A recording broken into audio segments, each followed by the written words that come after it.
Bom dia a todos, saudações especiais.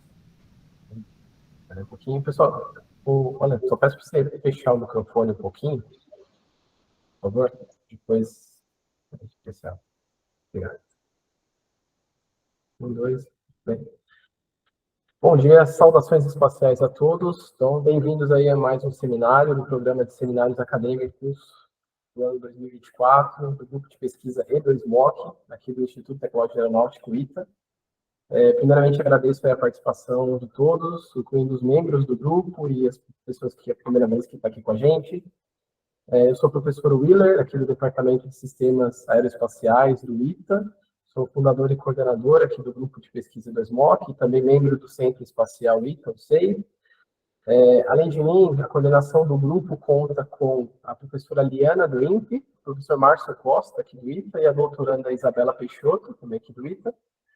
Falando um pouquinho sobre o nosso grupo, rapidinho, para quem não conhece, o nosso grupo ele foi fundado em 20 de março de 2019, e ele tem como objetivo contribuir aí para o progresso de pesquisa e desenvolvimento da área espacial no Brasil, especialmente nas áreas de engenharia de sistemas espaciais, mecânica orbital e controle de veículos aeroespaciais.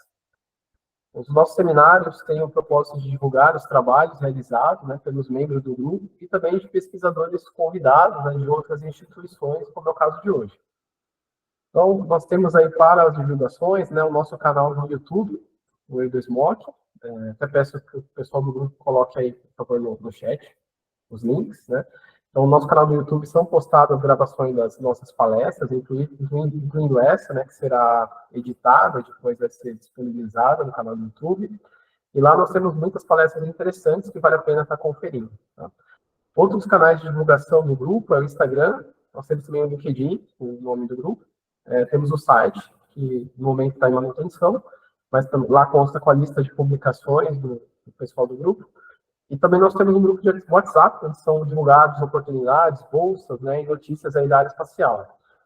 Quem quiser participar desse grupo de WhatsApp, eu peço que envie um e-mail para a gente, falando desse interesse, com o nome, né, e o vínculo, informação de contato. O nosso e-mail é o e2moc@ita.br. Só está mandando esse e-mail que a gente está incluindo no grupo de WhatsApp. Bom, aqui a nossa dinâmica do seminário funciona da seguinte forma, né? Nós temos 1 hora de apresentação no máximo, e depois, no período seguinte, na hora seguinte, nós estaremos abrindo aí para a sessão de perguntas e respostas, para discussão. Então, nessa primeira hora, a gente pede que não interrompam, né, o palestrante, depois a gente fará as perguntas e ele terá o tempo para fazer as respostas, né? Então, essas perguntas, né, ou os comentários podem ser feitos diretamente ao palestrante, clicando na mãozinha que tem ali, e a gente vai estar dando a oportunidade para estar falando, ou, se preferir, pode também escrever no chat a pergunta que a gente estaria lendo, tá? Então, durante a apresentação, a gente pede que mantenham os microfones desligados, tá? E a câmera fica a critério de cada um, pode manter ligado, não tem problema. Bom, então, para esse seminário, nós temos aí o imenso prazer, né, de receber o doutor Alain de Souza, tá? Que irá nos agraciar aí com a palestra Nova Tendências no Projeto de Veículos Lançadores.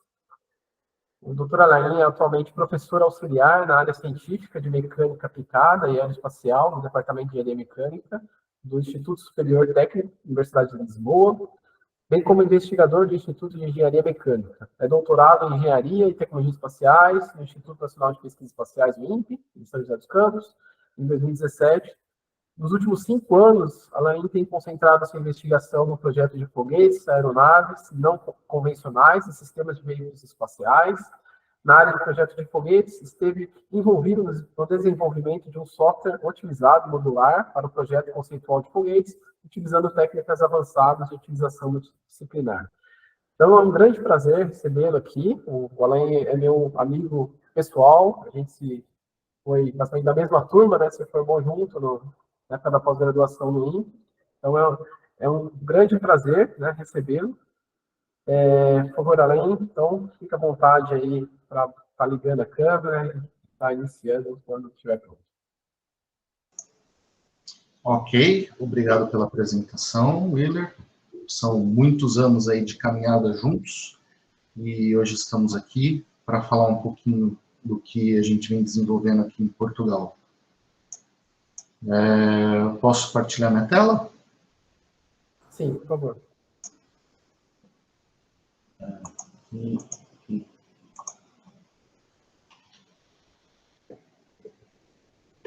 Se eu conseguir, claro que eu vou partilhar. Tem o quarto botão da direita para a esquerda. Vou deitar agora. Pronto? Estão vendo a apresentação em tela grande? Está limpo. Isso, agora foi. Muito bem. Perfeito. Bom, Tem que colocar em modo de apresentação. mas está no modo de apresentação. Se você compartilhou só o aplicativo, ele não vai. Tem que compartilhar a tela inteira. Então vamos lá. Vamos de novo.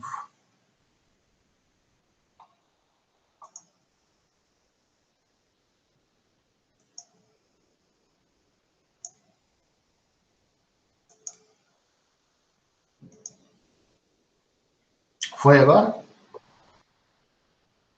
Sim, agora foi. Perfeito. Sim, muito bem. Então, aqui eu vou fazer essa apresentação de um ponto de vista mais geral, para que vocês possam enxergar o problema. E daí, em seguida, se quiserem fazer algumas perguntas mais técnicas ou mais específicas, fiquem à vontade. Bom, então, falar aqui um pouquinho da nossa casa aqui, né? O Instituto Superior Técnico hoje consiste em 3 campos, um na Alameda, um no Tagus Parque e o outro que é o Campus Tecnológico Nuclear. Então, são 3 campos que, ao todo, englobam cerca de 17 cursos de engenharia e um curso específico de matemática aplicada e computação. Então, aqui nós temos diversos centros de pesquisa, né? O focado em engenharia mecânica é o INMEC, que é o Instituto de Pesquisas em Mecânica. A Universidade de Lisboa comprou o técnico há muitos anos atrás, esses 3 campos, e recentemente, neste ano, recebemos a notícia que estamos na posição 266 dentro das melhores universidades de engenharia e tecnologia, de acordo com o QS, World University Rankings by Subjects, né?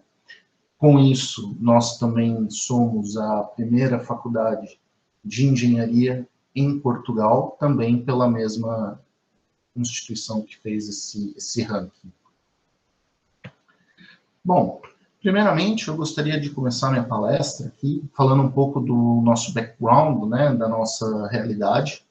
Em seguida, falar do design de foguetes, de veículos lançadores, falar um pouco dos sistemas que envolvem esse design, né, o que está debaixo desse guarda-chuva do design.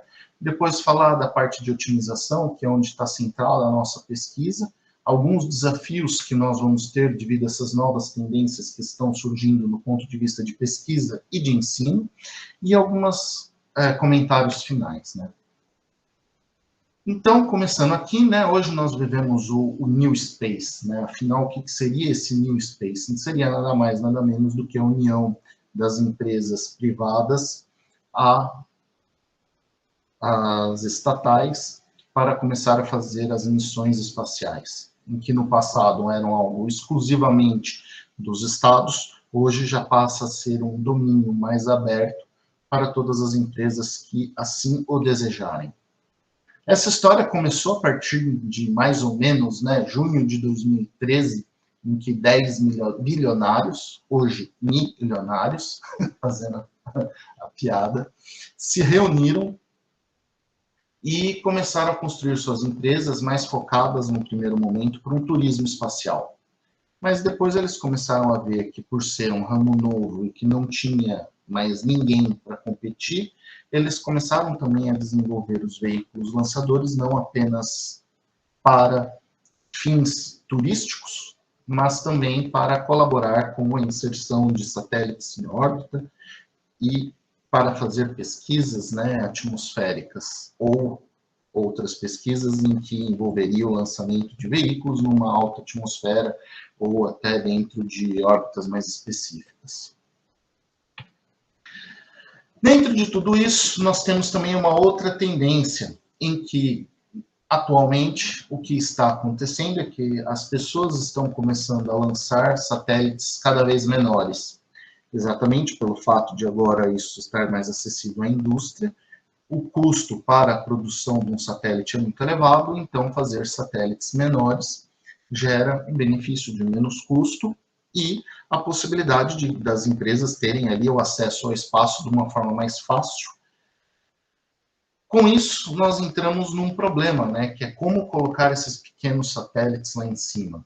Até então, o que era feito era a partir de agendamento dentro das grandes missões, em que eles colocam mais de um satélite no espaço de payload do foguete, usando estruturas como a comercial chamada Sherpa, que curiosamente leva o mesmo nome do que aquelas pessoas que carregam as malas dos alpinistas lá no Himalaia, e que tem, né, esse equipamento também, igual as pessoas que carregam as coisas dos alpinistas nas costas, de levar, além do satélite principal, que seria um satélite grande ou médio, eles levariam também uma outra série de satélites pequenos e esses ditos, né, satélites cúbicos ou nanosats, PokéSats e etc. Aqui neste gráfico, né, nós temos esse gráfico maravilhoso que foi extraído do Nanosat Database, em que esse senhor Pulo, ele todo ano participa de um evento e ele nos atualiza com esse gráfico. Ele faz esse trabalho incrível de formiguinha, de sair coletando esses números e postar para nós. Esse ano ainda, ele ainda não postou uma atualização, eu creio que já deve estar a acontecer por esses dias. Então aqui a gente vê que o lançamento desses pequenos satélites, né, vem crescendo e tem uma espera, né, de um lançamento, né, um pico de crescimento aí para os próximos anos. Evidentemente, o ano de 2024, essa tabela que a gente vê, ela foi desenvolvida em 2022, então essas são as predições de 2022. Então, acreditem se quiser, nós temos esses números muito maiores agora para os nossos dias.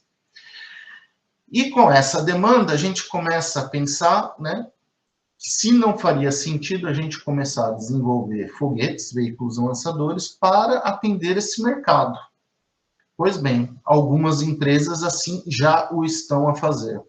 Se a gente olhar ali no começo, né, nós temos o Astra, o Electron, o Lonchurone, o RC-1 e os outros, né, que já são foguetes grandes, mas que tem como propósito, né, esse fim de colocar essas cargas.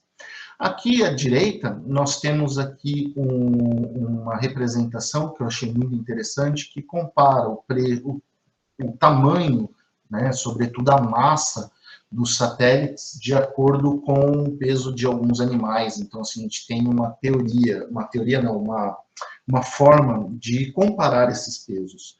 Então, aqui nós estamos falando de mini CubeSats, como está aqui expresso no slide, né? Então, são de 350 quilos até 1 quilo por unidade. Em alguns casos, nós temos até alguns satélites que são mais leves que isso. Então, nós, antigamente, que lançávamos rinocerontes, e agora estamos mandando patos para o espaço.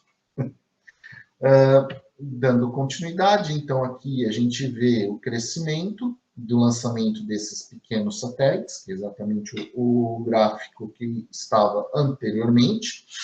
E aqui a gente já começa a pensar, né, por que não fazer veículos especializados para isso? Então, ainda dentro desse contexto do New Space, a gente tem aqui no técnico um núcleo de estudantes chamado Aerotech, que dentro deles tem o RED, que é Rocket Experimental Division, em que esses alunos, eles desconstroem, desenvolvem e lançam foguetes. Foguetes, evidentemente, não orbitais, mas foguetes que atingem aí no máximo 5 km de altitude. O objetivo primário deles é participar da competição EUROC, que é uma competição entre todas as universidades da Europa, em que tem como objetivo ver quem consegue atingir 3 km de altitude ou 9 km de altitude. E isso, evidentemente, separado por categorias, se é o motor a propulsão sólido, líquido ou híbrido, como iremos ver a seguir. E aqui nós temos a foto do lançamento que eles fizeram, né, de um foguete pedido a de uma indústria, para ser o primeiro foguete lançado dos Açores, sendo 100% português. Então, foram aqui os alunos do RED, os alunos dentro desse núcleo de ensino Aerotech, e, sobretudo, né, nossos alunos daqui do técnico foram capazes de construir, projetar, construir e lançar esse foguete aí, que atingiu 5 quilômetros, inclusive chegando ali numa altura em que ele quebrou a barreira do som. Foi algo muito interessante. Este ano, né, seguindo na competição, esse é o 4º ano que eles estão participando, sendo o qual, a partir de 2002, quando eu entrei como um dos supervisores do time, eles já conseguiram conquistar o 2º colocado na competição, no geral, sendo primeiros na categoria de combustível sólidos em 3.000 quilômetros. O mesmo se passou em 2023, entretanto, ficamos em 2º lugar no prêmio de voo para combustíveis sólidos. Entretanto, nós ganhamos o prêmio da melhor payload e ficamos em 2º colocado no geral. Esse ano, né, a competição que aconteceu, como nós vemos aqui ao canto, agora na semana passada, nós ganhamos novamente o campeonato de melhor voo, dentro da categoria de motores sólidos até 3 km, e ainda não saiu a posição final, né, a classificação final de todos dentro da competição. E lembrando que esse ano eles estavam entre mais ou menos 20 universidades ali concorrendo ao prêmio. E a grande questão, né, para a gente, né, que está também na área de pesquisa, é qual a vantagem da gente ter esses núcleos de estudantes trabalhando nessas coisas. Pois bem, nós usamos esses foguetes para a área de pesquisa para coletarmos dados e, assim, termos dados reais para poder validar e verificar e validar os nossos softwares que venhamos desenvolver ao longo desses anos.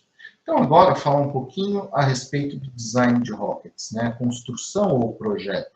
Então, a gente parte sempre dos requisitos da missão e depois a gente parte para um processo interativo, em que a gente anda no mundo das estruturas e propulsão, depois algo mais focado na estrutura, em que determinamos as condições geométricas do nosso veículo, depois determinamos as cargas aerodinâmicas, verificamos a trajetória, a distribuição de massa e assim sucessivamente dentro de um looping iterativo, entre que cada mudança numa dessas caixinhas implica numa verificação do que aconteceu na caixinha anterior. Aqui eu faço propaganda a esse livro, né, do Edberg and Costa. Esse livro ele é fantástico, são mais de 1000 páginas falando do design de foguetes, de uma forma bem intuitiva e bem completa. Diria eu que hoje, no que temos na literatura, esse livro é o que tem de mais completo nessa área. Então, aqui nós temos, né, para o projeto do nosso foguete, os requerimentos da missão, né, focando aqui em lançadores de pequenos e micro cargas úteis, pequenos e micros lançadores.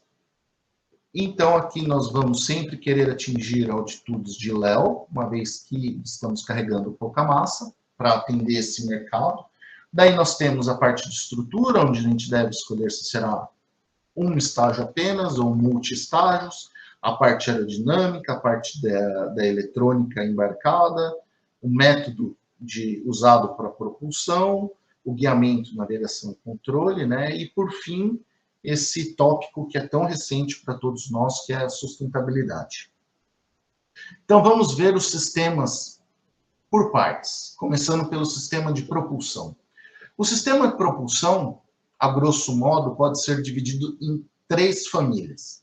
Uma família de propulsão a combustível sólido, uma família a propulsão líquida, em que temos o combustível oxidante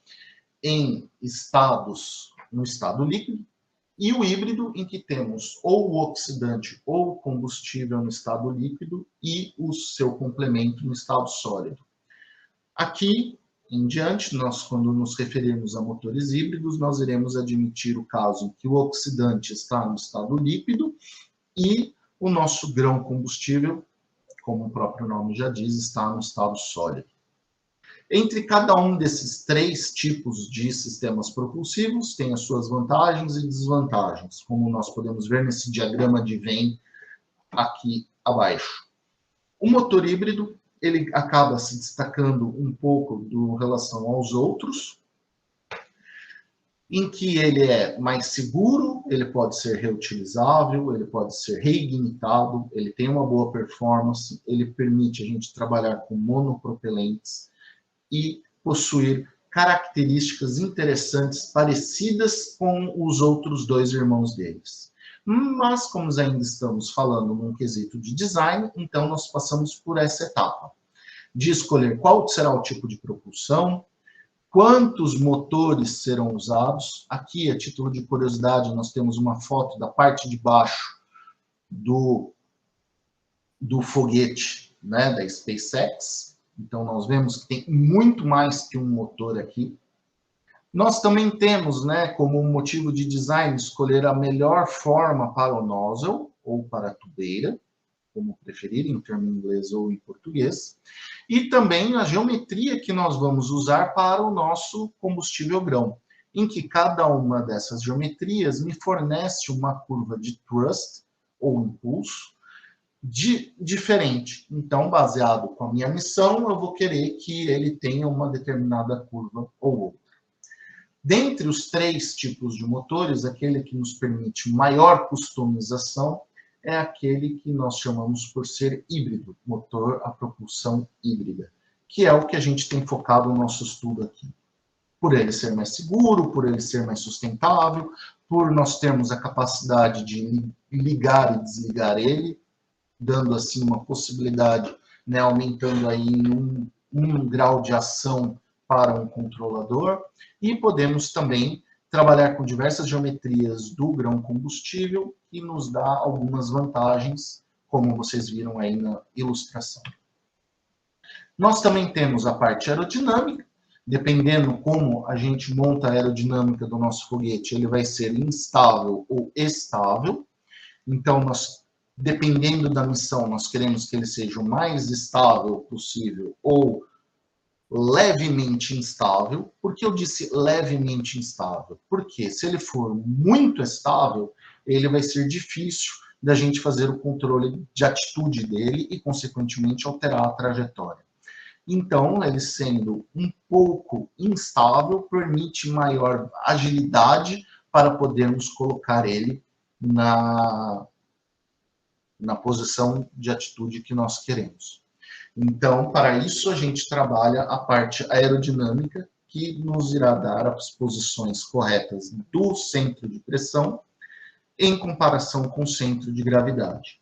Lembrando, o centro de gravidade é o centro onde atuam as forças de natureza mecânica, e o centro de pressão é onde atuam as forças de natureza aerodinâmica. Então, obedecendo essa relação que está aí na figura, nós temos um foguete estável. E aí nós podemos perceber também que existe esse braço, que é essa distância entre os dois, que também pode gerar uma instabilidade ao nosso sistema.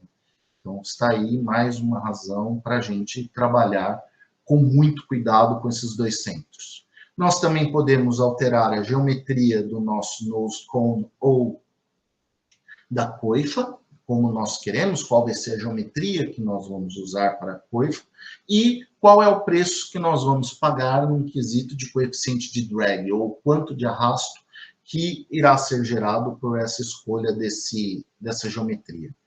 E, por fim, não menos importante, nós também temos os desenhos das aletas, ou das fins, e das suas quantidades. As aletas, ou fins, têm como propósito jogar o CP do foguete mais para baixo. E, recentemente, como todos já devem ter visto em algum momento do telejornal, nós temos os foguetes da Falcon 9, da SpaceX, que fazem o retorno na vertical. E eles usam essas estruturas, que são chamadas de grid fins, que são grelhas aerodinâmicas, que têm como propósito aumentar o drag, diminuir a velocidade e fazer o controle de atitude daquele veículo quando ele está retornando. E, por consequência, esse equipamento também entra dentro dos fatores de escolha aerodinâmica. No ponto de vista estrutural, hoje nós vivemos um mundo muito curioso, em que temos diversas ferramentas ao nosso favor. Aqui, por exemplo, eu mostro para vocês imagens do foguete Electron, que ele foi inteiramente impresso com uma liga de alumínio com outro material, e ele foi inteiramente impresso numa impressora 3D tamanho família. Inclusive, a sua própria câmara de combustão, o seu próprio motor.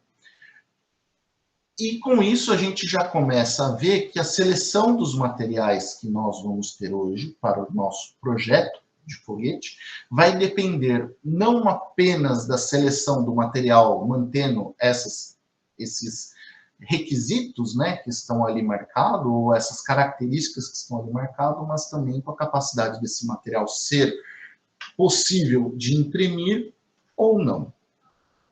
E nós temos aqui uma grande parte de maior importância, que é aquela em que nós teremos boa parte do custo e do sucesso da missão vai depender de como essa estrutura está sendo montada, projetada e montada.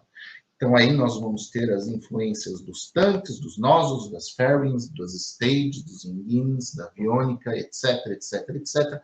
Tudo vai depender da estrutura aonde eles estão acoplados. Então, assim como um esqueleto no corpo humano, a estrutura é para um foguete. Uma outra coisa também, a título de curiosidades, já estão sendo desenvolvidos testes em que o motor é impresso ao mesmo tempo em que o combustível sólido, em forma de grão, é impresso também dentro do motor, o que barateia o custo e aumenta a sustentabilidade, num ponto de vista que não precisa mais ter um contato com os materiais químicos, uma vez que vai ser tudo impresso e montado numa sacada só. Nós também temos o sistema de recuperação. Né? Ali até eu coloquei uma abelhinha, né, dizendo por que a recuperação, por que devemos reutilizar nossos foguetes. E diria eu, o principal de todos é o fator econômico. No passado, parece que nós tínhamos mais dinheiro que temos hoje, e não era tão custoso perder partes de foguetes durante seu lançamento. Hoje em dia, isso já não é uma realidade. Além do mais, como estamos tratando com empresas privadas, economia quer dizer baratear ou diminuir o custo do lançamento de um satélite ou qualquer outra coisa que queremos colocar no espaço. Então, esta é a razão de estarmos trabalhando com a recuperação. Além, é claro, da sustentabilidade e da pegada verde que vivemos hoje. Então, existem diversas formas, né, de fazer a recuperação de um foguete.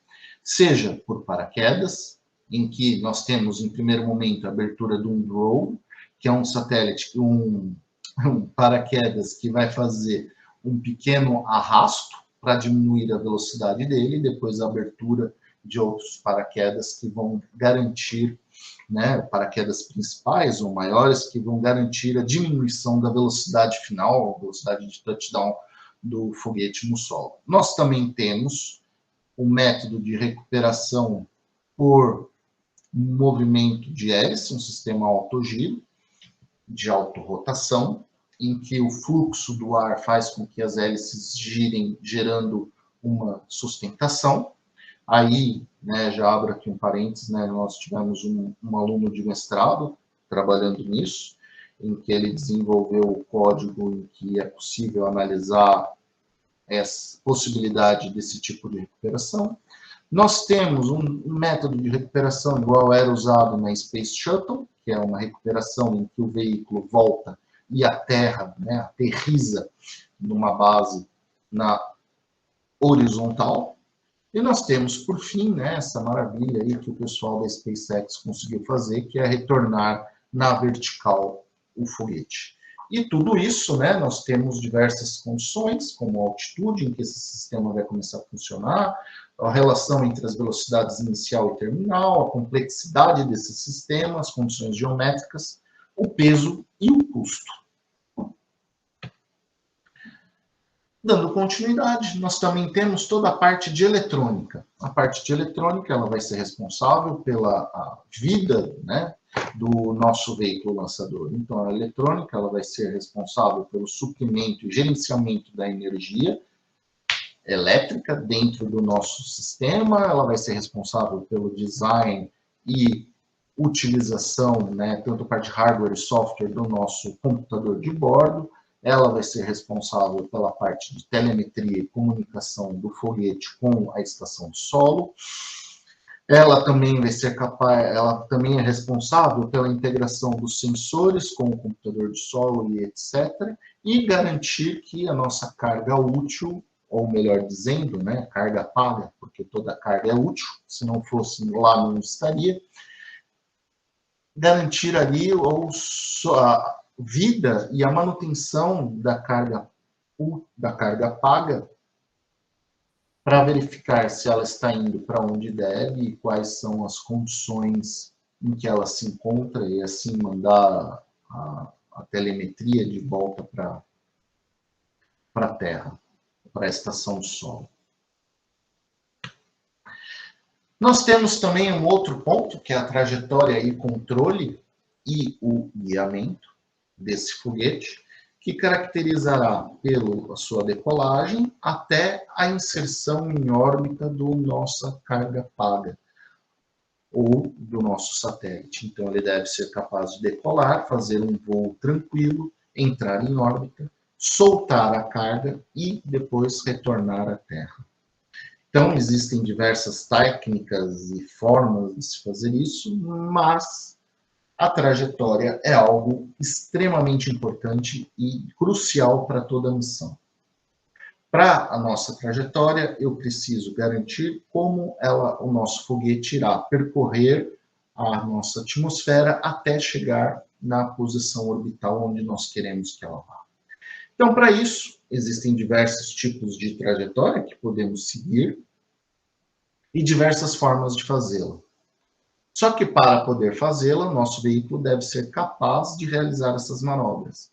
Então, uma forma dele realizar as manobras necessárias é a partir do movimento do nozzle, movimento da tubeira.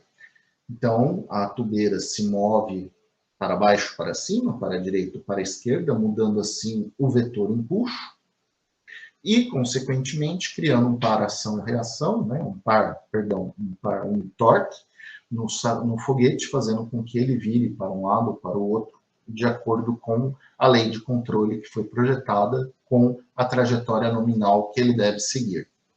Outra forma dele fazer esses movimentos é a partir da movimentação das aletas ou das fins, fazendo ali um torque aerodinâmico que ele pode se mover, ou para quando ele já está no lugar onde ele não tem mais a influência da atmosfera, ele pode usar ali jatos de gás ou rodas de reação para fazer pequenos ajustes para fazer a inserção final do nosso satélite.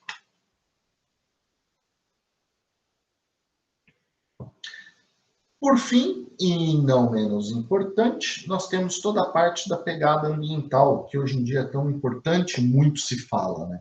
Então, a gente precisa fazer a análise do Life Cycle Assessment, ou ciclo de vida de cada elemento do compõe o nosso foguete, e verificar ali qual é o impacto que ele está gerando em equivalentes de alguma coisa, que é a unidade de medida quando se fala em sustentabilidade. Aqui, mais tradicionalmente, nós iremos falar apenas do ciclo em equivalentes de carbono, equivalentes de CO2, né, do dióxido de carbono. Então, num certo ponto, para quem nunca viu isso, de certa forma, a gente estuda o material desde a sua origem, né, da onde é extraído, por exemplo, o minério de ferro que vai ser construído o nozzle, desde a extração dele, da mina, até o fim de vida dele como sendo um nozzle de um foguete.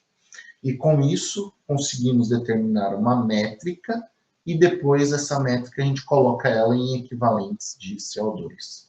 Então, é um estudo extremamente complexo, no sentido de que existe uma dependência muito grande de dados. Então, existem softwares, existem empresas que têm um banco de dados e que nós podemos comprar e utilizar. Aqui, nós estamos começando a usar o banco de dados que a ESA utiliza.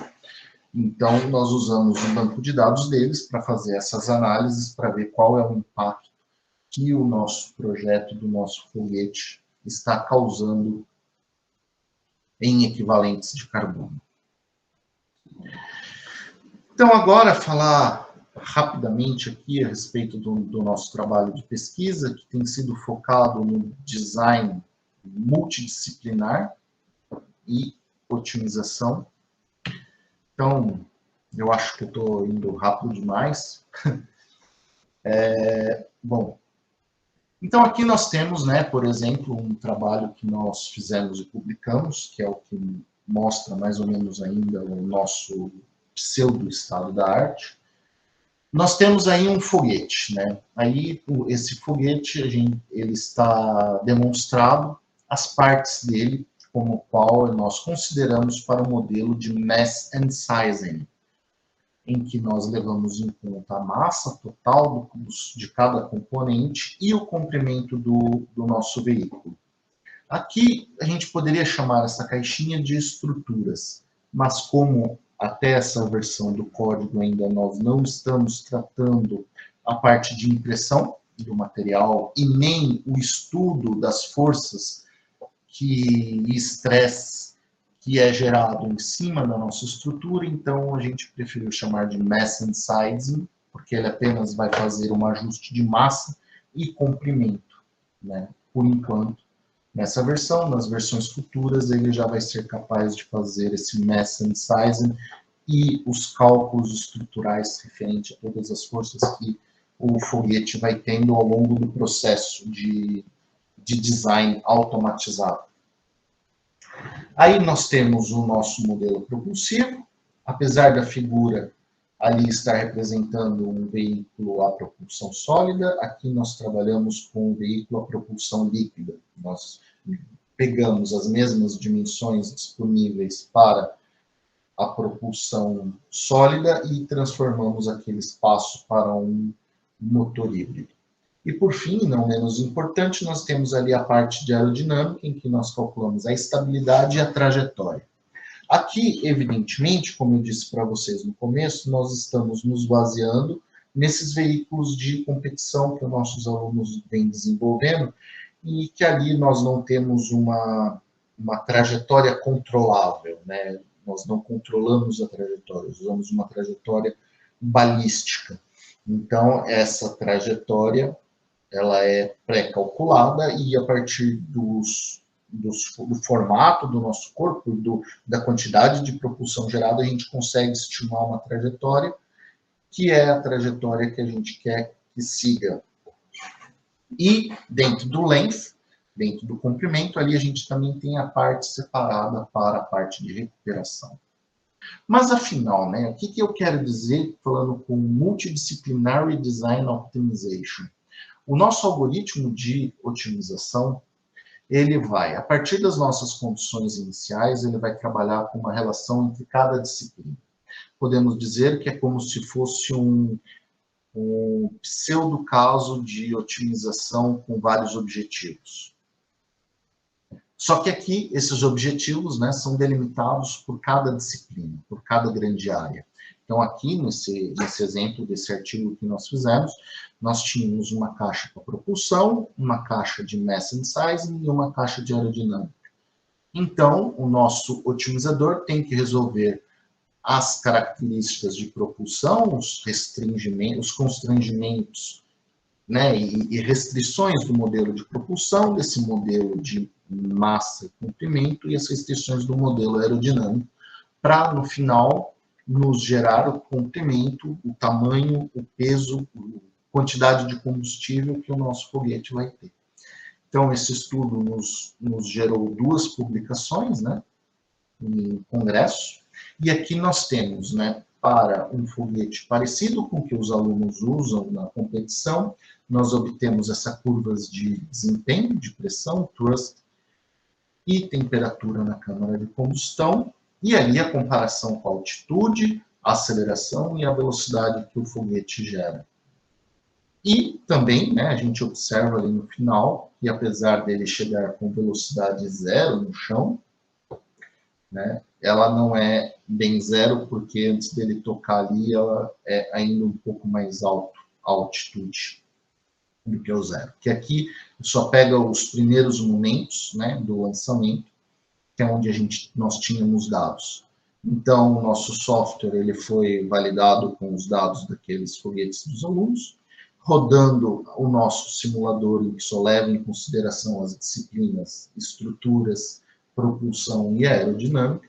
A gente chegou num foguete com um tamanho de 2 metros de altura, em que temos o espaço para o nosso grão combustível, para a câmara de combustão, a massa total, a massa do oxidante e a quantidade de combustível. Então, a gente vê que nós temos ali 20 centímetros de espaço do grão combustível, mas nós temos 5 quilos de oxidante. E esses resultados foram satisfatórios e comparados, né, baseado com os dados reais que nós temos. Em seguida, nós temos aqui um estudo de caso que a gente fez em conjunto com a Universidade do Porto, em que foi feito o seguinte estudo, né? Para o mesmo tipo, mesmo kernel de otimização, essa otimização multidisciplinar, nós começamos a levar em conta um tanque baseado com uma técnica de construção e materiais chamados COPV, em que é feito ali um estudo estrutural desse tanque para ele aguentar a quantidade de oxidante que tem ali dentro. E a gente foi variando, né, a espessura desse tanque de oxidante e rodando dentro do nosso software de otimização para ver o que acontecia. E aí a gente chegou a esses resultados mais curiosos, né, em que à medida que nós temos a variação da espessura desse tanque, nós temos uma influência direta na altitude máxima que esse foguete alcança e na máxima quantidade de thrust que é gerado.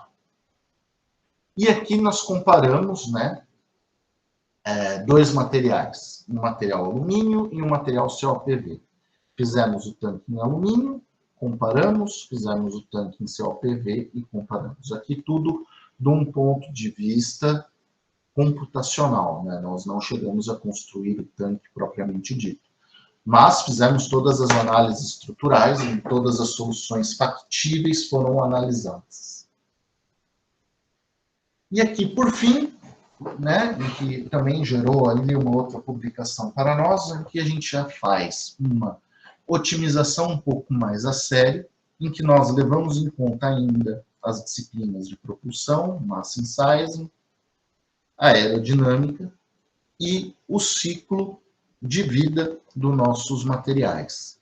Então, com eles, nós conseguimos determinar uma fronteira de Pareto, em que analisamos o apogeu em relação à quantidade de gás carbônico equivalente gerado no nosso programa. Então, nós entramos ali com as características do motor de propulsão híbrida, usamos um algoritmo que só nos dá características de massa e comprimento. Nós admitimos que para a eletrônica tem massa tanto, para a recuperação massa tanto, e assim sucessivamente. Depois, características aerodinâmicas, em que nós usamos um modelo bem simples, né, um modelo aerodinâmico bem simples, para poder fazer essa análise, e usamos ali o nosso banco de dados, que nós temos da ESA, e o software CIMA-PRO, conseguimos fazer esse levantamento a partir dos materiais em que o nosso foguete foi desenvolvido, fazer essa análise com relação aos impacto ambiental dentro do ciclo de otimização. Vale a pena gerar aqui também que nós fizemos diversos tipos de análises com diversas ferramentas de otimização para buscar sempre a melhor condição para a nossa fronteira de Pareto. Então, usamos diferentes tipos de otimizadores e depois a gente traçou ali uma curva em que seria o melhor do melhor em comparação a todas essas buscas que fizemos. Então, aqui nós temos alguns desafios, né? Uns desafios na pesquisa, que é como nós iremos fazer a junção de todos os outros sistemas, né? Porque a ideia para continuar a desenvolver esse software de design de foguetes, nós precisamos ter uma compreensão melhor de cada uma das etapas e como nós iremos amarrar todas elas. Atualmente, né, nós já temos essa parte de sustentabilidade acoplada ao nosso sistema de otimização. Estamos desenvolvendo um modelo aerodinâmico mais sofisticado, fazendo diversas simulações computacionais em CFD. O nosso sistema propulsivo, estamos trabalhando na construção de um motor híbrido, que vai ser usado, inclusive, pelos alunos da competição de foguetes. E com esse motor desenvolvido, a gente já vai ter aí um digital twin dele, o que vai ser excelente, que vai nos permitir ter dados melhores. Trabalhar um pouco em cima da parte de trajetória e controle, né, que até então a gente faz um voo balístico, mas a ideia é, no futuro, a gente já começar a trabalhar com Thrusting Vector Control, que é aquele movimento que eu mostrei para vocês quando falamos de trajetória, em que temos o movimento da tubeira.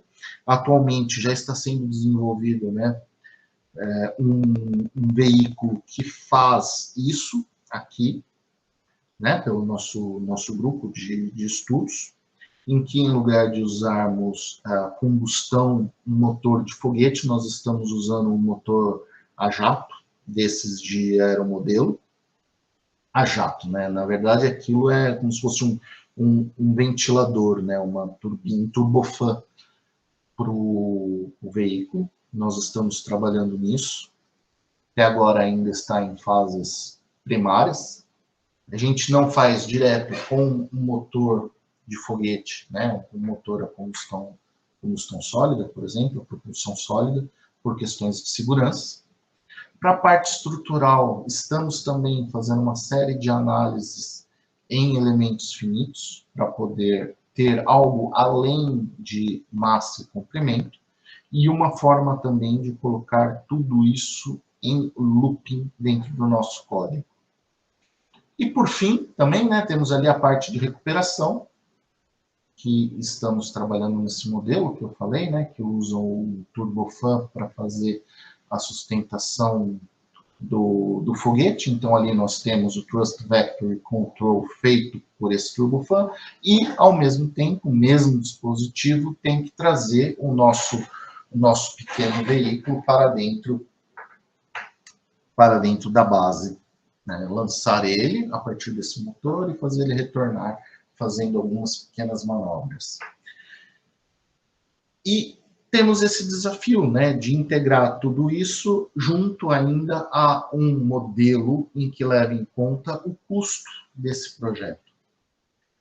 Ah, verdade, esqueci de me mencionar. Também com relação à propulsão, nós já estamos também estudando alguns casos de manufatura aditiva, em que nós conseguimos calcular o melhor impulso específico para o nosso foguete, usando impressão. Então, nós imprimimos o nosso grão combustível de forma a obter o melhor desempenho possível para esse motor sólido ou híbrido. E, para isso, estamos usando algumas técnicas muito curiosas, inclusive como usando as figuras de Voronoi, para podermos projetar, por enquanto, tudo isso ainda em nível de simulação computacional, ainda não fomos construir, em que nós conseguimos fazer a impressão desse grão combustível de forma que ele seja ótimo e que nos garanta o melhor impulso específico e a menor pegada ambiental possível. E também temos aí o desafio, né? Como passar todo esse conhecimento para os alunos e para as gerações vindouras, né? Para que isso não morra. Então, nós temos dentro do núcleo de estudantes, entre eles, conseguem manter alguma coisa viva disso, o que ajuda a incentivar alunos a virem fazer mestrado e doutoramento com a gente. E, por outro fim, e não menos importante, nós temos essa obrigação de passar esse conhecimento. E o grande desafio aqui, que eu particularmente vejo, e meus colegas aqui também concordam, eu acredito que vocês também vão concordar com isso, é exatamente incorporar esses novos métodos de construção via impressão. E usar tudo isso de forma a termos ferramentas que possamos mostrar para os nossos alunos como isso funciona e como isso pode ser empregado, de forma que eles saiam daqui não apenas conhecendo isso, mas sim tendo também a capacidade de projetar, construir e lançar foguetes baseados com essas características. E também temos toda a parte, né, dessa parte de sustentabilidade, que hoje em dia é uma coisa muito alta, principalmente aqui na Europa, em que todo mundo, né, as indústrias estão sendo obrigadas a controlar as emissões de CO2 até 2050, não chegar a zero de emissões. Então, é um desafio muito grande e nós devemos preparar nossos alunos para isso, pelo menos aí nos próximos anos. Então, tanto a nossa pesquisa como o nosso ensino tem sido direcionado em cima disso e é um trabalho extremamente complexo, né, para se fazer, não é algo tão evidente. Então, aqui, umas considerações finais, né, mostrando aí o nosso querido VLS, esse projeto desse foguete brasileiro, o veículo lançador de satélites, que foi, infelizmente, né, em partes abandonado, mas que era um projeto muito interessante, muito bom. A gente pode concluir aqui, né, no nosso trabalho, que hoje o mundo vive um momento ímpar para a pesquisa aeroespacial, em que nós temos hoje uma corrida espacial não apenas entre estados, mas sim entre empresas. Esse mercado vem crescendo principalmente pela possibilidade de se lançar pequenos satélites e pela construção de veículos, né, ou melhor dizendo, pela necessidade de se construir veículos menores para colocar esses pequenos objetos em órbita. Veja, a capacidade de colocar esses pequenos objetos em órbita de uma forma quase que personalizada otimiza a missão desses satélites. Tendo em vista que antes eles simplesmente eram jogados para fora do foguete, né, dentro daquelas estruturas chamadas Sherpa, que eu disse logo no começo, ou simplesmente jogadas pela janelinha da estação espacial, como eu costumo brincar. O astronauta está lá dentro, ele abre a janela e empurra para fora o CubeSat, que seja, para fora da estação espacial, e assim aquele veículo entra em órbita. Então, com veículos lançadores pequenos, médios, nós temos a possibilidade de fazer essa inserção em órbita de uma forma um pouco mais precisa e um trabalho quase personalizado. Além disso, tem uma outra vantagem, né, que eu me esqueci de dizer, que a pessoa não precisa ficar esperando uma agenda extremamente concorrida para poder colocar o satélite dele dentro de uma missão que ele vá de carona, uma vez que essa missão é quase que exclusivamente feita para ele. Nós temos também, né, a necessidade de incluir modelos econômicos em que nós vemos o custo associado, né, em dinheiro do projeto do foguete. Nós temos também o problema computacional que, apesar de tudo, para construir esses foguetes, né, fazer esse processo de design, essa otimização, consome um tempo louco de máquina. Então, a gente precisa ver também, né, fazer esse trade-off para analisar esse custo computacional. Verificar os nossos modelos, a viabilidade dos nossos modelos, se eles estão coerentes ou não. Está aí a maior vantagem da gente ter esse núcleo de estudantes trabalhando com isso. A nossa ideia é, em breve, que eles possam usar esse software que estamos trabalhando arduamente para projetar os foguetes deles e assim continuarem aí obtendo excelentes resultados. Então, mais uma vez, eu agradeço aqui a oportunidade de eu conversar um pouco com vocês, matar um pouco da saudade dos meus amigos aí do Brasil. E eu espero que vocês tenham gostado aí das minhas palavras. Eu tentei ser o mais generalista possível, porque se eu fosse me estender dentro de cada disciplina aqui mostrada, a gente ia ficar quase que um mês inteiro e conversando e ainda não era capaz de cobrir todo o assunto. Então, eu agradeço. Não sei se eu excedi o limite de tempo, e agradeço mais uma vez ao convite e a todos os presentes. Obrigado, Alan. Muito obrigado. E parabéns aí por essa aula que você deu para a gente. Muito interessante, muito bacana mesmo. Inclusive, eu não sabia que você estava trabalhando nessa linha de pesquisa. Bem legal. Depois a gente pode trocar umas figurinhas, que a gente tem alguma coisa trabalhando parecido, né? Inclusive, tem uma doutoranda minha, Isabela, que está aqui. A tese dela também é MDO, só que não voltada a veículo lançador, mas voltada para veículos espaciais, né, estacionados, satélites. Então, a gente deve trabalhar junto aí no futuro, quem sabe, mas bacana. Bom, obrigado aí pela sua apresentação, pelo tempo, né, que você também dedicou. Eu sei como é que é corrido a gente conseguir colocar na agenda. Obrigado mesmo.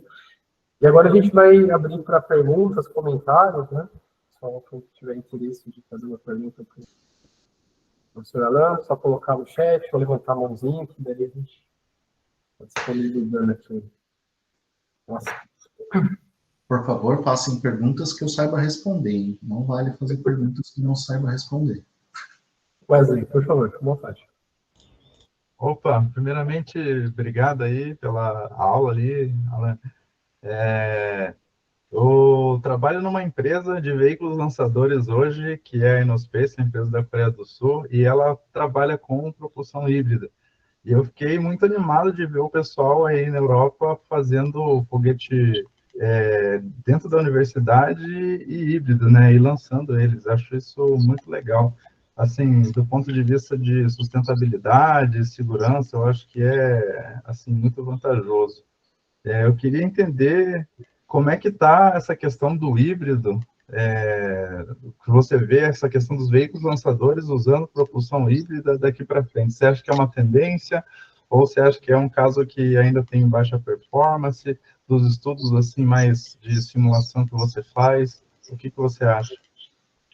Bom, primeiro, né, eu acho que eu me expressei mal na apresentação, a gente ainda não, infelizmente, a gente ainda não conseguiu lançar o nosso veículo aqui, né, os alunos, né, lançarem o veículo com motor híbrido, porque eles ainda estão construindo um motor e como algo que você deve saber, não sai barato, né, ainda mais para esses fins acadêmicos é difícil achar patrocinador.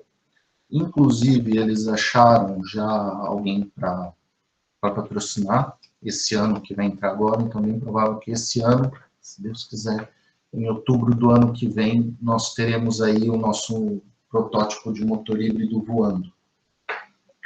Bom, o motor híbrido hoje, ele acaba, né, do meu ponto de vista, né, não posso dizer pelos outros, mas eu posso dizer por mim, ele acaba caindo numa jogada muito boa com relação à pegada ambiental, segurança, em que é mais fácil a gente combinar elementos que tenham essa pegada de carbono menor, usando o motor híbrido, do que com os outros métodos convencionais. E um outro ponto também é a possibilidade de usar materiais impressos para combustão, como combustível sólido. Então, essa capacidade de termos o oxidante separado do grão combustível e fazendo essa mistura quase que de uma forma da melhor forma possível, né? Então, com isso, a gente consegue brincar ali com os impulsos. Só que, realmente, né, é um motor, por outro lado, que não tem uma performance tão boa quanto o propulsão sólida.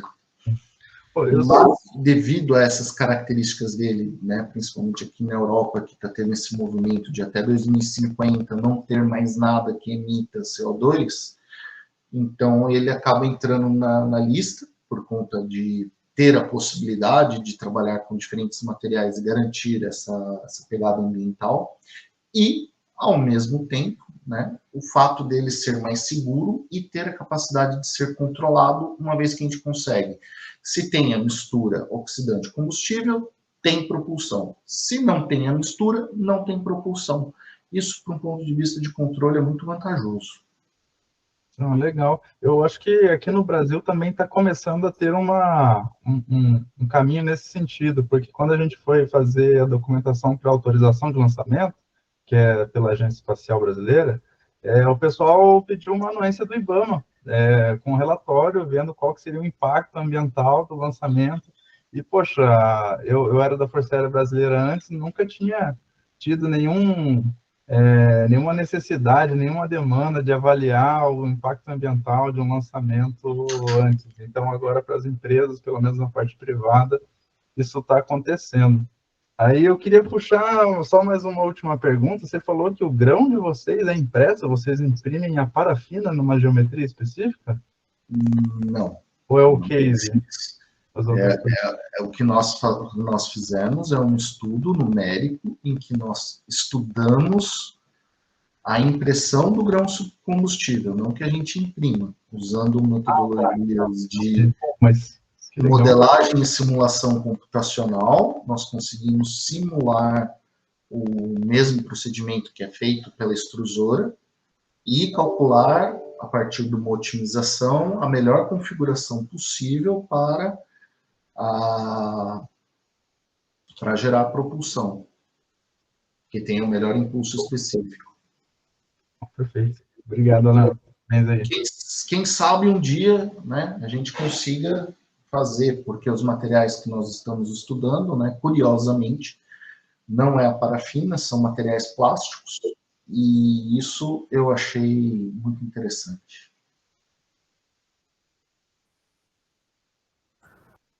Legal, obrigado, Wesley, pela participação. Bom, aqui no nosso chat, o Paulo Henrique, né, está te parabenizando pela apresentação, assim como o Wilson Eduardo também. O Samuel também te parabeniza, e faz uma pergunta, né, ele pergunta se o combustível sólido impresso dentro do motor é disponível, né, para outros projetos. Isso eu não sei ainda se é comercializável. Isso eu sei que eu li que tem pessoas que já querem fazer isso, uma vez que eles conseguem imprimir a câmara de combustão, eles imprimirem ao mesmo tempo o grão combustível dentro do motor. Né? Isso é uma realidade, acredito eu não tenho certeza se isso já foi feito ou não, mas é um caminho, é algo que está sendo estudado. Legal, deixando bem claro que, né, para a audiência, eu estou há muito pouco tempo trabalhando com isso. Né? Eu tenho a mesma formação que o professor Wheeler, então, quando cheguei aqui e falaram, você vai brincar com foguete, então tem muita coisa que a gente está tendo que quebrar pedra para aprender. Não, mas está fazendo muito bem, está avançando aí, muito, muito bom. Parabéns aí. Bom, Saulo Gomes, por favor, fique à vontade para a pergunta. Olá, meu querido. Como está? Oi, Alain, tudo bem? Tudo bem, e você? Cara, não, muito bem, muito contente de ver tua apresentação. Estou aqui na faculdade da Universidade de Concepción. Agora estou também trabalhando nesses assuntos de propulsão em Chile. Muito bem, parabéns. Sim, então primeiro estamos também convergimos, né? Depois de tanto tempo estamos convergindo em Pois, quem diria? Quem diria? Quem diria? E eu tenho muitas perguntas, cara, e muitas coisas para conversar, né? Mas por enquanto eu só quero tocar uma neste espaço. um problema que tanto os grupos de universidade, os projetos com foguete têm em nossos países, tanto no Brasil e aqui também passa, é a dificuldade do acesso a materiais mais energéticos para a questão de propelente. Normalmente aqui os grupos de universidade usam propelente tipo Amateur, Urcandi, né, o que se consegue no mercado comercial. Em Portugal e na Europa o mesmo, tem as mesmas restrições ou podem acceder a materiais, os universitários, sim? Para os estudantes podem acceder a melhores materiais. Então, aqui nós temos alguns países vizinhos que são muito ricos. Então, algumas faculdades, sim, conseguem comprar materiais mais, vamos dizer assim, brinquedos mais legais. E isso é fato. Entretanto, nós aqui, a gente está brincando com o Candy Rocket, né, combustível de açúcar, que a gente fabrica ele, né, não é muito difícil, e usa.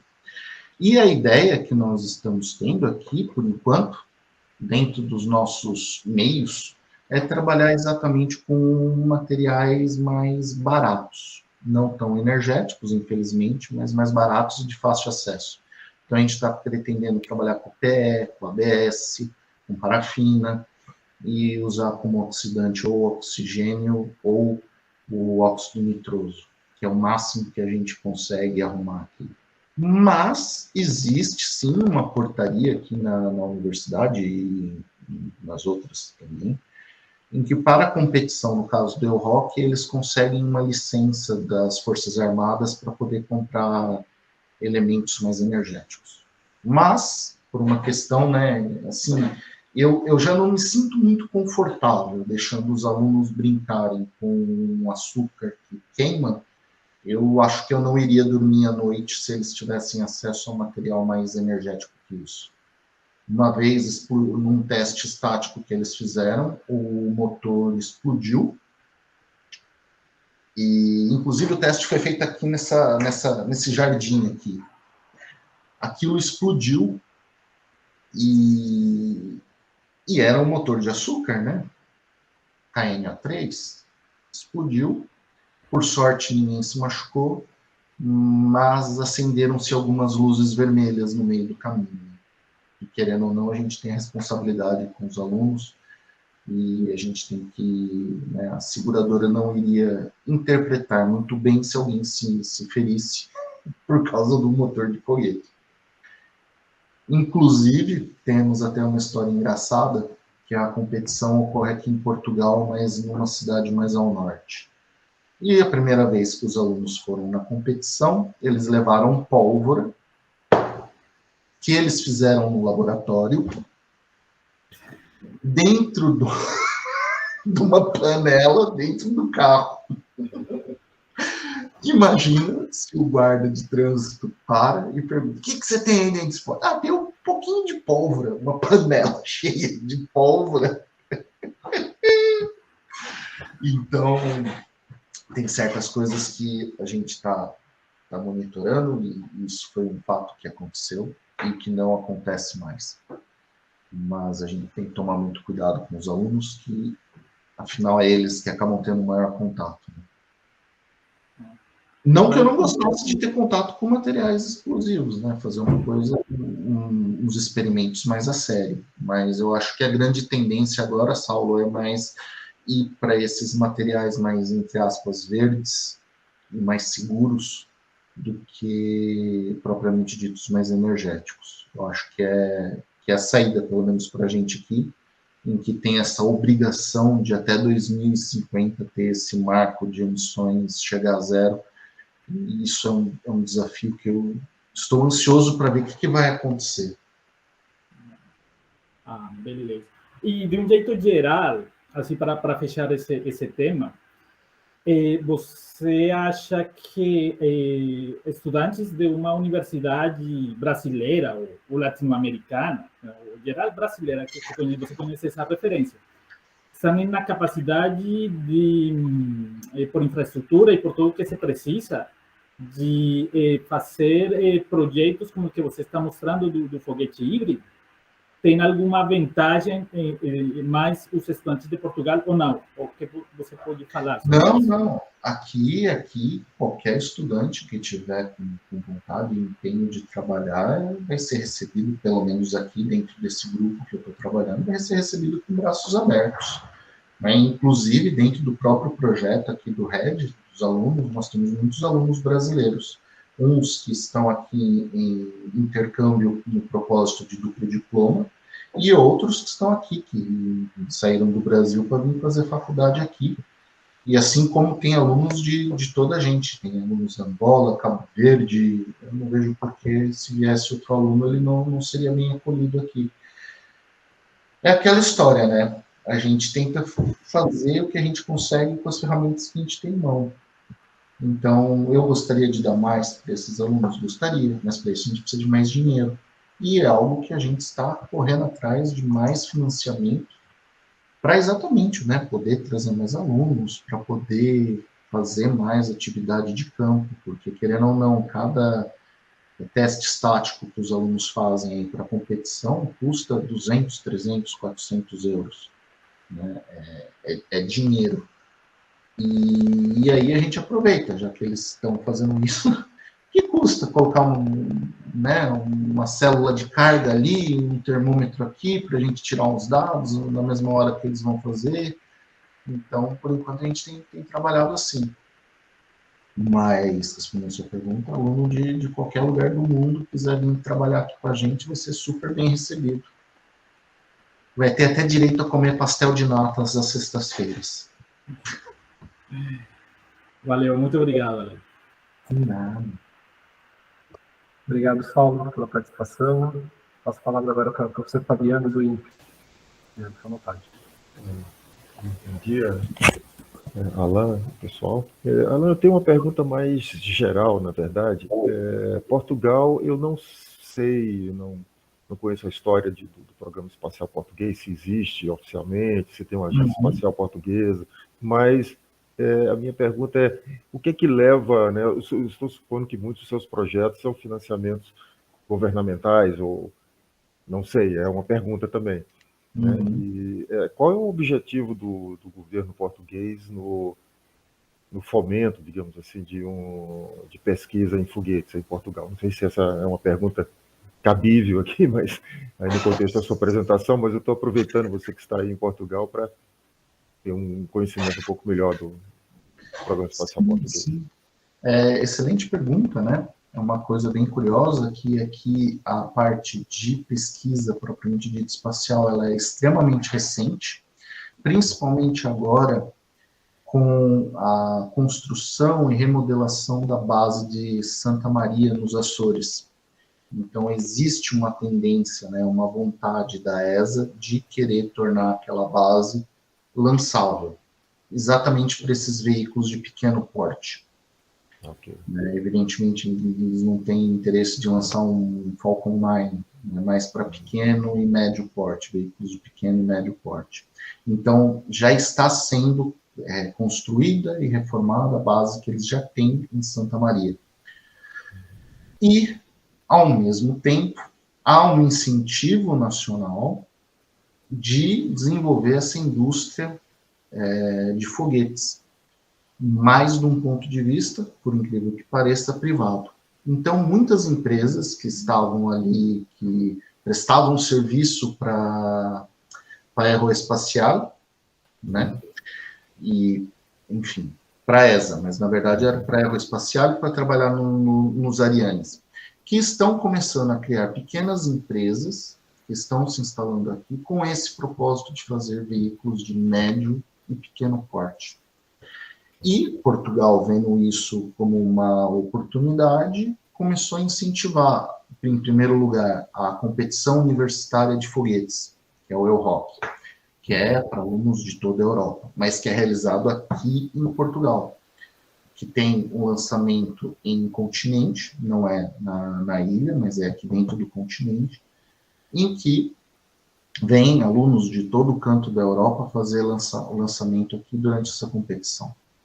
Em outro passo é essas empresas, né? Então, dentro desse novo contexto de New Space, essas empresas estão dentro de um pacote dentro da União Europeia, então é como se elas fossem incubadas, eu não sei se o termo é esse, aqui em Portugal, e eles têm interesse nessas áreas e, de certa forma, acabam participando desse projeto com os alunos. Então, a nossa pesquisa aqui mais tem sido pegar uma carona com os alunos, uma vez que eles já estão fazendo esse foguete para a competição, e fazer a nossa investigação em cima disso.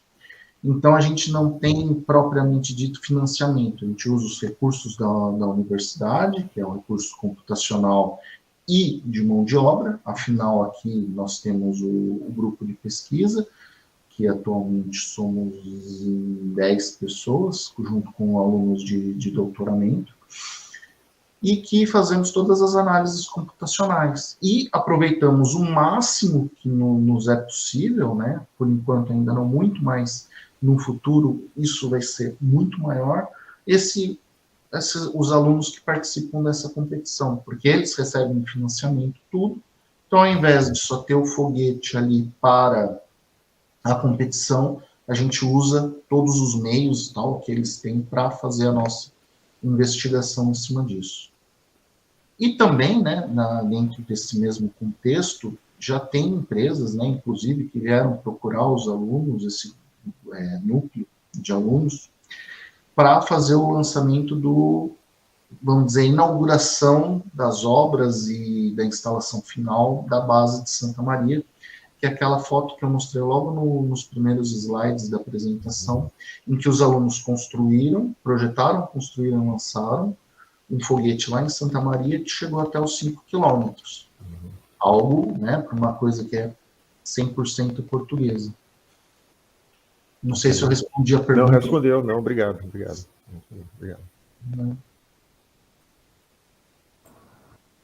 Obrigado, Fabiano, pela participação aqui com a gente. Olha, tem um comentário aqui no chat do Marcelo Ramos, né, que agradece pela apresentação, ele falou que ele mora nos Estados Unidos, ele acabou de dar uma matéria, né, sobre a Força Espacial Americana, cujo título, né, fala que os Estados Unidos está apoiando a primeira fusão, né, de propelentes de foguetes químicos, né, com uma propulsão elétrica nuclear. Ele não fez uma pergunta, mas imagino que ele queira saber qual a sua opinião sobre isso. É o avanço da tecnologia, né? Mas eu, particularmente, dentro do contexto que eu estou inserido aqui, eu não sei as outras realidades, a gente tem muito essa história da pegada verde que acaba sendo um entrave, né?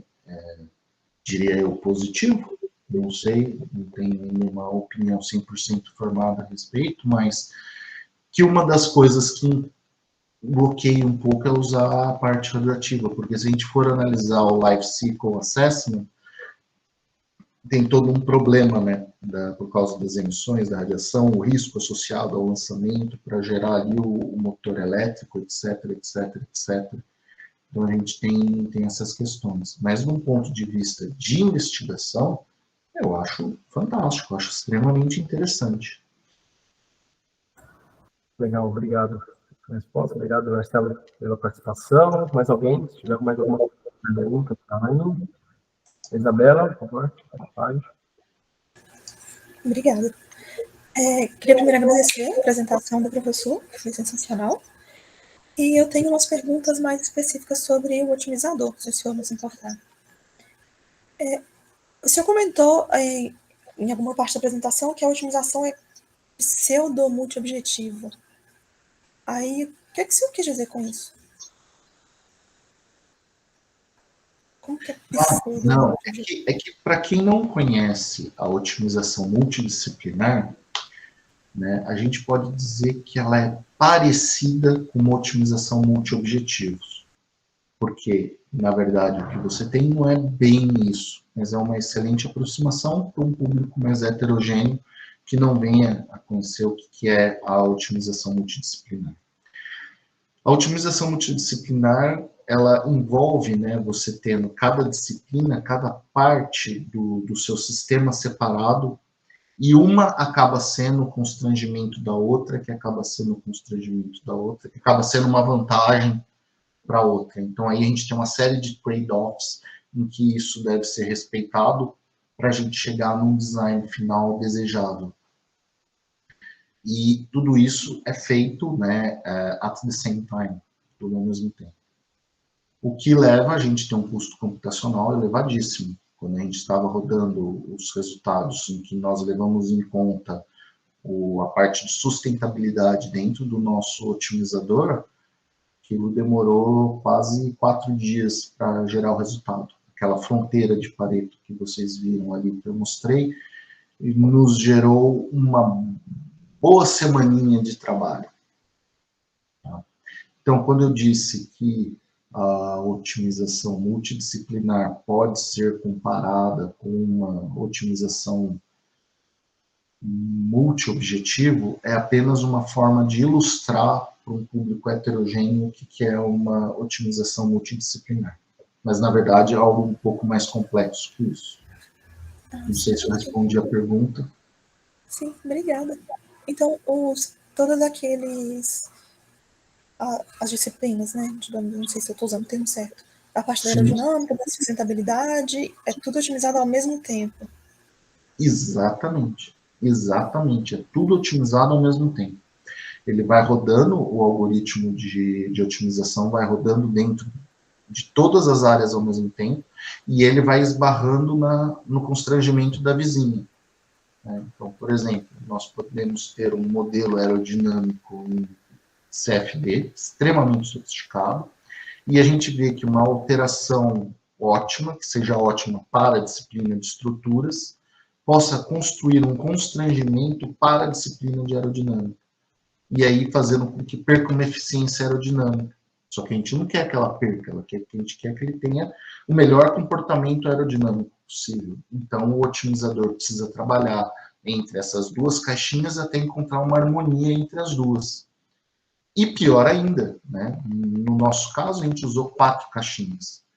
Mas a gente pode estender isso, que é a nossa vontade, a muito mais caixas, a muito mais disciplinas, em que uma vai interagindo junto com a outra dentro de uma árvore hierárquica, em que a gente pode priorizar uma disciplina ou outra. Então, o grande problema é esse. E o custo computacional que isso leva é algo insano. Aqui, a gente trabalhando com computadores, né, sem um cluster, trabalhando com computadores normais, mas de boa qualidade, a gente demorou já algumas semanas.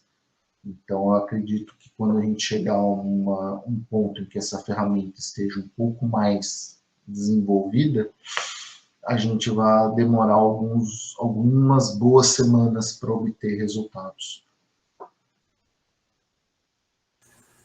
Eu imagino que sim, infelizmente. Mas muito obrigada pelas respostas e pela apresentação. Obrigado, Isabela. Curiosidade minha agora, só essa questão do otimizador, você citou o NSGA2, né? A gente também tem trabalhado com ele, esse algoritmo. Nesse caso específico, vocês chegaram a analisar algum outro? Por que vocês escolheram esse? É mais promissor, né? Sim. Nós analisamos, né? Eu vou te falar aqui. Inclusive, a gente rodou diversos tipos de otimizadores ao mesmo tempo, né? Usamos algoritmos genéticos e utilizamos o fmin.com, aquela função matemática do MATLAB, que nada mais é do que um método de Newton-Raphson para buscar um ponto de singularidade da função. Então, a gente usou os dois, com diferentes números de geração e diferentes números de mutabilidades dos genes, e comparamos tudo e criamos a fronteira de Pareto, comparando esses diversos métodos de rastrear o mínimo da função. Mínimo ou máximo da função. E uma coisa que a gente percebeu é que usar os algoritmos genéticos é algo que demora e também tem alguns problemas, né, que a gente encontrou principalmente agora trabalhando com otimização do design do grão combustível. A gente vem percebendo que aquilo é muito sensível, fica muito difícil usar o algoritmo genético e obter 2 vezes o mesmo resultado. Entendi. Interessante. Obrigado.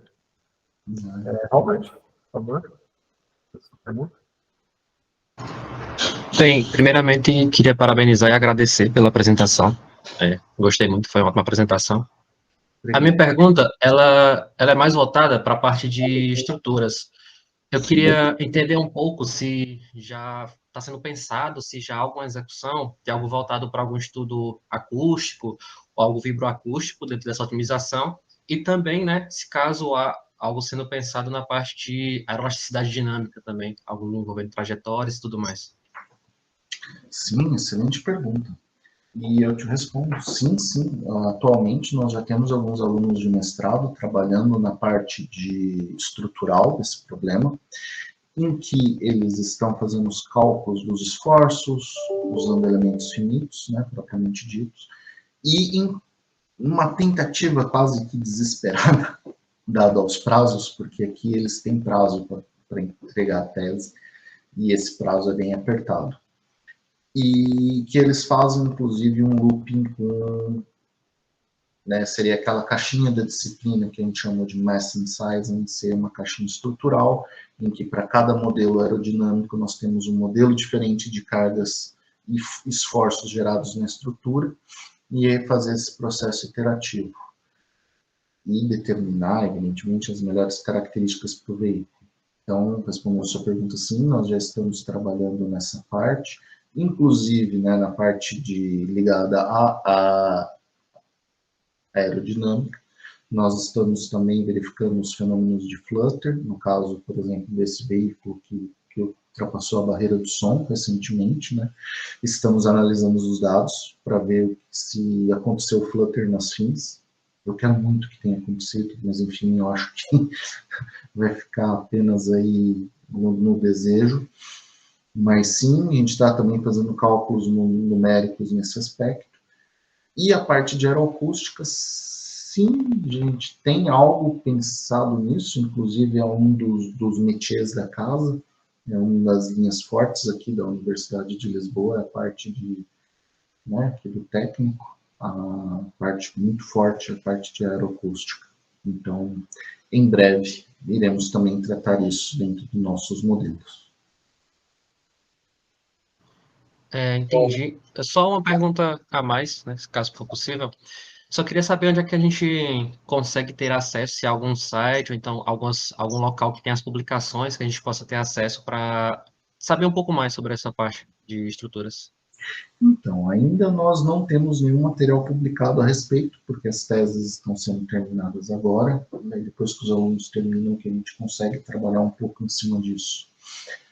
Mas, em breve, teremos aí materiais, teses em cima disso. No momento, ainda a gente não tem. Para não dizer que não tem um trabalho de mestrado de um aluno, por nome, mas depois, se for o caso, me mandem um e-mail cobrando que eu envio, em que ele fez um cálculo estrutural quase que dentro de um loop, de um processo multidisciplinar de otimização num projeto de um foguete.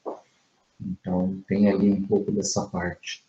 A ideia nada mais é do que a cada iteração, olha que coisa interessante, né, que é a computação de hoje. Há alguns anos atrás, o nosso relógio de pulso, né, era mais sofisticado do que o computador que levou o homem à Lua. Hoje, o que a gente consegue fazer é surreal. A gente consegue fazer em loop, a cada iteração dessas disciplinas, uma análise, elemento a elemento, da estrutura de um veículo, que está sujeito às forças, né? Forças aerodinâmicas, as forças mecânicas e vibracionais e todas as outras associadas a ela, tudo isso ao mesmo tempo dentro de um loop. Isso é fantástico. Demora dias para ter o resultado, mas é fantástico ver tudo isso andando. Mais bonito ainda vai ser quando a gente tiver a parte de CFD também, rodando junto, tudo isso ao mesmo tempo.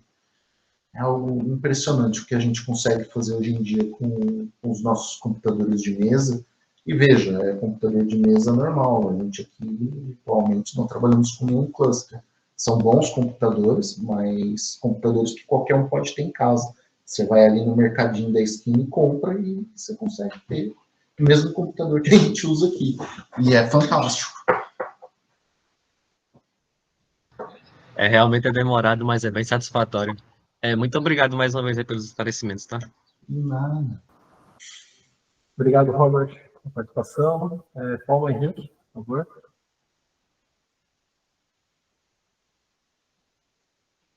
Paulo?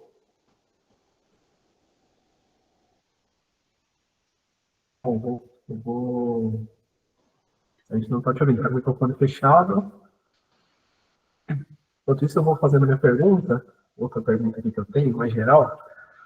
Olha, a gente viu recentemente uma notícia, né, que a NASA divulgou o interesse em mandar uma missão tripulada para Marte em 2035, né? Você acha que com a tecnologia existente hoje, né, se já seria possível fazer um pouso e lançamento de um veículo lançador em Marte com baixo risco de falha?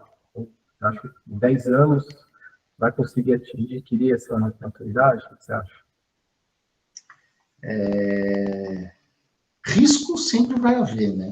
Então, baixo risco, por uma coisa que nunca foi feita com seres humanos, eu acho que não existe, né? Vai ter um certo risco associado considerável. Mas com a tecnologia que a gente tem hoje, a gente consegue. O ruim é que depois vocês vão publicar isso na internet, né? Daí eu não quero ser taxado como muito visionário, né? Ou muito otimista. Mas, enfim, paciência.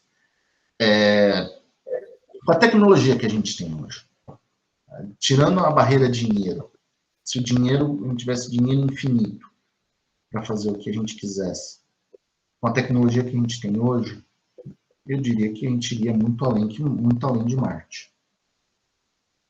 Porque, como eu disse há pouco, né, é impressionante o que a gente consegue fazer hoje em dia. Com aparelhos que não são tão sofisticados a esse ponto. Percebe o que eu quero dizer? Tá? Hoje em dia, tem crianças por aí com um computador dito gamer em casa, né? Com o poder computacional que aquilo tem, o tanto de coisas que a gente consegue fazer. Agora, imagine, né? A tecnologia a gente já tem. O que falta é dinheiro para funcionar. Então, eu diria que ao espaço e além, né? Temos plena capacidade. Só se a gente pensar as Voyagers, né? Já passaram ali os limites da nossa galáxia. Década de 70. Né? E elas foram feitas na década de 60, em que em alguns lugares nem existia televisão a cores ainda. Sim. E ainda com direito a uma manobra de 180 graus para tirar uma foto da Terra. Então, com certeza, tecnologia nós temos para ir muito além de Marte. Fácil. Tendo dinheiro, gente corajosa, eu aposto minhas fichas nisso. Legal, cara. Agora, se eu iria para lá, já é outra história, né? Eu diria que não. Valeu, Alan, obrigado. O Paulo Henrique respondeu aqui no chat, né? E agradeceu aí, não pode falar agora, mas ele deixou a pergunta dele. Ele gostaria de saber, né, como é feita a avaliação de vibrações, principalmente em relação aos requisitos de sistemas, né? Talvez não esteja em tudo o processo de otimização, mas vocês querem saber se vocês avaliam, né, por fora, né, através do Nastran, de alguma forma? Sim, bom. A princípio, a gente ainda tem essa parte ainda embrionária. Então, não sei responder diretamente a sua pergunta. Entretanto, a ideia por trás da cortina é fazer um algoritmo, né, baseado em Nastran, para fazer as análises estruturais que roda ao mesmo tempo que o processo de otimização, o mesmo projeto de design, vamos assim dizer, né? Porque a otimização é só o final. No começo a gente tem todo aquele miolo de design, que o software vai construindo o modelo.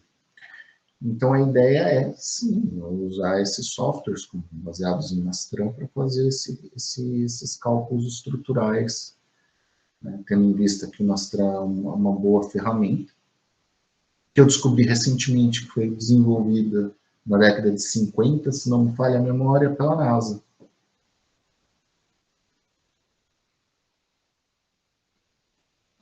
Não sei se eu respondi a pergunta, mas é isso. Sim. Obrigado, Ana. Depois o Paulo escreve de novo aqui no chat. Mais alguém?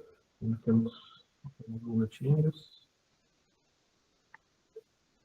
Olha, ele agradeceu, falou que você respondeu. O Paulo vai agradecendo pela resposta.